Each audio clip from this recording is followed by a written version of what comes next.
Hello, this is Dread, and in today's video topic, we are going over Reign of Winter Marksman. In my epic quest to find a season starter I'm going to be playing for 0.9's launch date, it brings me finally to Rogue. And of course, some people were requesting Rogue, so I thought I'd get busy. Icicle Marksman has been a very popular build over the past few patches, and it's very easy to get set up thanks to the fact that your weapon drops from one of the level 90 monolith bosses, i.e. Hirot, about 50% of the time, so get lucky, scrub. So you can easily acquire one of these quickly after a day of play. One problem I always have was getting to this point, as Marksman's options for solo friendly builds are not very numerous. It's a very gear intensive class, but thankfully, after some research and work, not mine by the way, a friend of mine, Trickster, finally found a decent way to level Marksman while also being able to farm up your own Reign of Winter yourself while also not dealing with scaling issues. So that build will be Detonating Arrow, and that's what I ended up playing through the campaign all the way to Monoliths and then to Empowered Monoliths, farmed myself up a Reign of Winter, then a Morning Frost, and then I was good to go to swap over. This build's actually being buffed by 200% added damage effectiveness from 150, so it will actually be even easier than my time. I'll also be leaving a planner for this setup down below, as you should be aiming for that until you're ready to respecialize into Reign of Winter Marksman. If you end up enjoying the content or learning something new, I'd suggest leaving a like on the video or subscribing to the channel, as that's the best way of making me know that you want more content like this. Now that the intro is out of the way, let's talk details. This build is being buffed in two ways. The first is multi-shot is being reduced in mana cost from 10 to 8. That does not sound like much, but it's huge in the grand scheme of things. This means less affixes devoted to mana regen and more affixes focused on percentage spell or cold damage, which is always a plus for us. It also means less time that we have to spend using puncture, as it's more time we can keep using multi-shot, which is always good for quality of life while doing monoliths. The second buff is related to Throne of Ambition. It was changed from 200% increased armor, fire, and cold damage at max into 40% more cold, fire, and armor percentage. This is insane, as we did not have many more damage modifiers to amplify Icicle's damage, which is crazy as it's literally just 40% more damage than we had before, since we had a large amount of increased damage from all of our deck stacking and increased damage while wielding a bow, idols, and affixes. So it's not like as if we needed that 200% increased cold damage. The more armor is also relevant as we get a lot of armor percentage increase from shurikens. So if we combine all of this together, we end up with a decent amount of armor, which is great for marksmen. So Throne of Ambition buff, amazing for bossing, as that's one of our weak spots with Reign of Winter Marksman.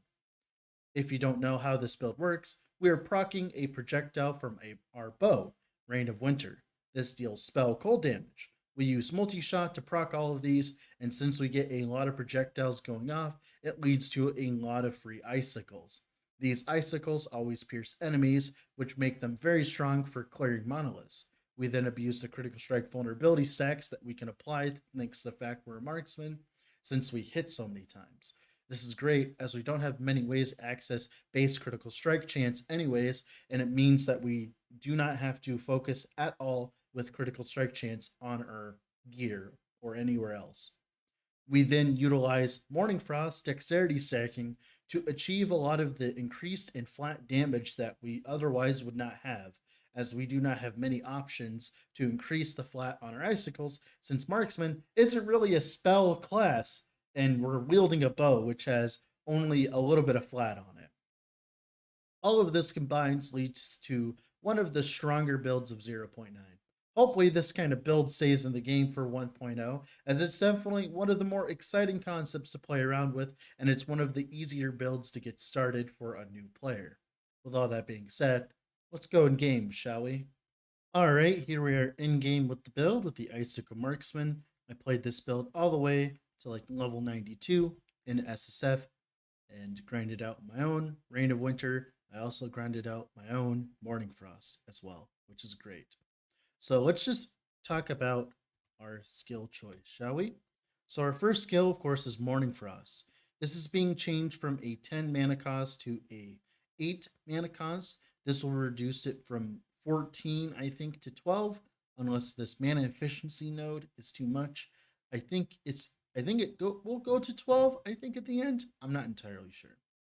Now, of course, we take 1 point into sniping, 2 points travel into penny shots, 2 points into large quiver, then 1 point into giant slayer. The main reason we like this is because it makes all of our multi-shot arrows hit the same target, or it can hit the same target, which means, of course, we proc more icicles as it is a percentage chance from the bow, and we want to be hitting as many times as possible. This is one of the most efficient ways of doing as many icicles on a singular target with the bow currently, and all the other ways are kind of papega. There are some people that use detonating arrow for clear and then use multi shot for single target, but I am more of a fan of using multi shot for clear as it feels much more buttery smooth. Then, of course, we have 2 points travel into quick draw, 3 points into piercing shots. We want these projectiles from our multi shot to be piercing enemies and hitting other enemies so that we proc even more icicles on other enemies, as we want as many icicles as humanly possible. And with that in mind, we also take back to back and repeater bow, meaning that every 4 shots we get a double shot. So we get 5 shots instead, which is great. And of course, 3 points into hang loose. This gives us a chance to gain haste for a second, also gives us some attack speed. The more attack speed that we have, the more, of course, damage and stuff we could do, which is great. You know what I just realized? You could probably take 2 points and probably make it quicker down through here. I'm not entirely sure. Although I do like the projectile speed. I should probably eventually maybe investing into projectile speed with plus levels might be the way to go, as it does make the clear feel a lot better having your projectiles zip out quicker. So maybe this is the right choice in the end when we get plus to plus to multi shot. Of course, puncture usual setup. We just utility setup. Mainly, all we care about is 4 points into mind piercer for the mana on hit. More mana on hit is great. Then 3 points to rapid strike so that we kind of just hold it in the tube and we use it whenever we need mana, which is great. We can do 3 rapid strikes in succession. So we kind of like just hold it down. Boop, boop, boop, boop. We use our mana, right? And then just use our mana here, right? And then boop, boop, boop, boop. Bam, we used our thing and we got a bunch of mana back for free. So this is mainly just so that if we ever do run out of mana while clearing or doing single target specifically, we have a way of getting mana back. Now, of course, the best thing about this is since we're running all this mana regen, we don't have to actually do that often. Now, Smoke Bomb, usual utility setup, not really much different here. Shift, usual utility setup, not really much different here. And same thing with shurikens as well. Usual just armor setup. I did only put 3 points into floating blades as they did nerf this node. You used to only get 4 nodes, now it's 3 for some reason in the next patch. So I'm replicating this change by only having 3 points into it. This just gives us a bunch of extra increased armor, which then gets multiplied by our Throne of Ambition, which then multiplies all of our base armor. And then, of course, for passives, the usual setup, we mainly want the attack speed, of course, the dexterity as well because of Morning Frost. The mana from Sapping Strikes is very good, and then eventually we want more Glancing Blow chance, as that combined with the quiver means that we can get to Glancing Blow cap, which means, of course, we feel a lot tankier because Marksman isn't really known for having a lot of HP, so having Glancing Blow is great. Same thing for the Blade Dancer side, more dexterity, more Glancing Blow chance. 5 points in the pursuit for movement speed, and of course, it also bumps us up the track. 8 points to Shroud of Dusk because getting HP on Marksman is a pain.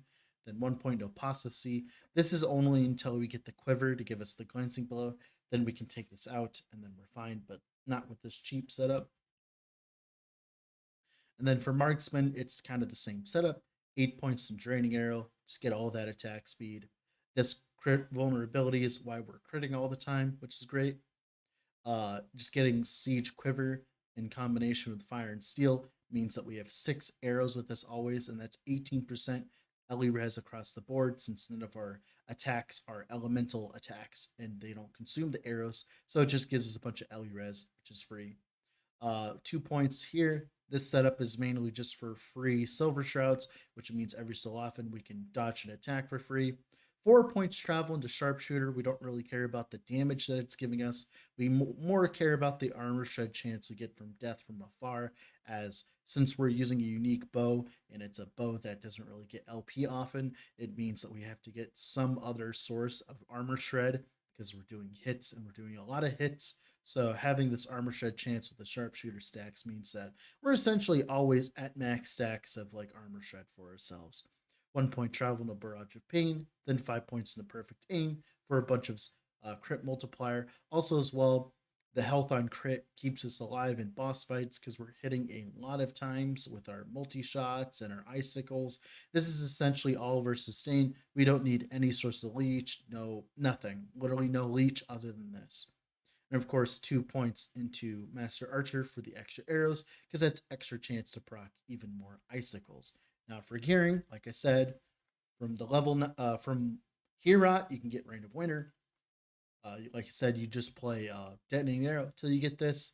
Then of course, Morning Frost, you can either ascend into it, Rune of Ascension, into boots. It's a very common outcome from that. Or you can use, of course, Spirits of Fire farming, where there will be boot monos. I got it through Rune of Ascension. It was very easy. My third one, I think I got a Morning Frost. Or you could just drop it because it starts dropping at level 8. So it's a very easy unique to get after a little bit of effort. Of course, our gear isn't anything special, just damage while wielding a bow, dexterity, mana regen, res. Because one of the biggest problems is Morning Frost will actually delete a lot of our res because we have like 80 plus dexterity. So we need to, of course, fix that res through other means. The chest, dexterity, life, damage while wielding a bow. This is a pretty good chest. Same thing with the quiver, dexterity, res. It's great. The light quiver is the best base, unless if you're going for the glancing ball quiver, which that is the best base. This doesn't have attack speed on it, which is sad. Of course, mana regen, dexterity, res. I'm not really wearing the best gear at all ever. I got pretty lucky with this belt though. Mana regen, cleanse, and health. That's great. Gloves. These gloves are absolute garbage. I literally only have them on because of dexterity and void res. Of course, the boots. These are very easy to get LP on, so you can easily get a pair with like movement speed on them eventually, which will make your farming much quicker. Or you can get like cold or fizz res. That will open up slots in your other stuff as well. Or you can get life on it as well, because that's like one of the biggest problems is like getting life on this build.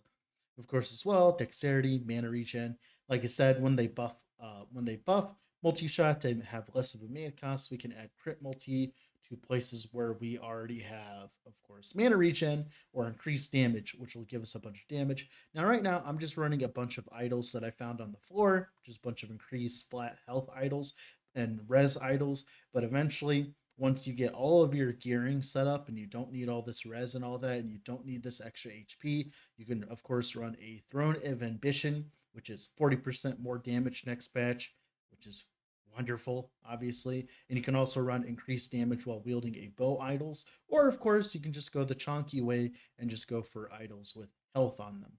Going for idols with health is a good idea. And that's pretty much it for the build. With all that being said, this has been Dread. I have to go work on the next video. Bye.